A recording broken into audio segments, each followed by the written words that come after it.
வணக்கம் ராதிகா. அதாவது டெல்லி செங்கோட்டை பகுதியில் கடந்த 10ஆம் தேதி காரை வெடிக்க செய்த அந்த உமர் நபிக்கு உதவியதாக கூறப்பட்ட நபரைத்தான் நேற்று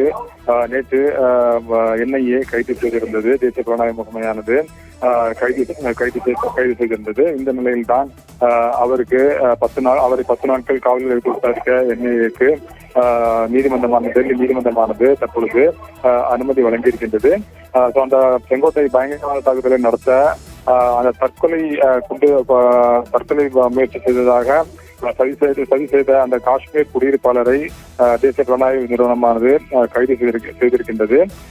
அந்த டெல்லி செங்கோட்டை பகுதியில் நடைபெற்ற அந்த தற்கொலை தாக்குதலுக்கான அந்த தாக்குதல் நடத்திய நபருக்கு உதவியதாகத்தான் இந்த அமீர் ரஷீத் அலி என்ற அந்த நபர் என்பவர் நேற்றைய தினம் தேசிய புலனாய்வு முகமையால் டெல்லியில் கைது செய்யப்பட்டான்.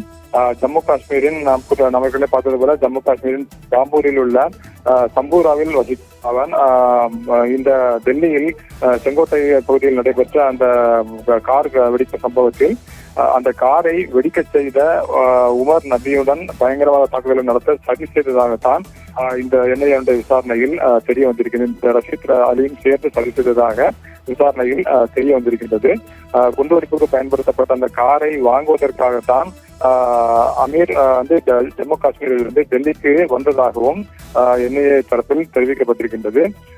அந்த குண்டு வைத்து வெடிக்கப்பட்ட காரை ஓட்டிச் சென்று உயிரிழந்தவர் அந்த ஜம்மு காஷ்மீர் புல்வாமா மாவட்டத்தைச் சேர்ந்தவரும் பரிதாபாத்தில் உள்ள அல்பலா பல்கலைக்கழகத்தில் பொது மருத்துவத்துறையில் உதவி பேராசிரியருமாக இருந்த உமர் நபி என்பவன் தான் அந்த டெல்லி செங்கோட்டை பகுதியில் அன்றைய தினம் நவம்பர் 10ஆம் தேதி அந்த காரை குண்டுகள் வைத்து வெடிக்க செய்ததாக தற்போது தடயவியல் ரீதியாக அடையாளம் காணப்பட்டிருக்கின்றது.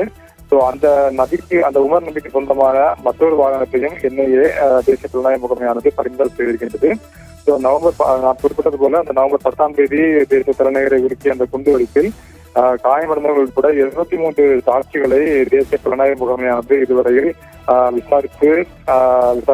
விசாரித்திருப்பதாக தகவலானது தெரிவிக்கப்பட்டிருக்கின்றது.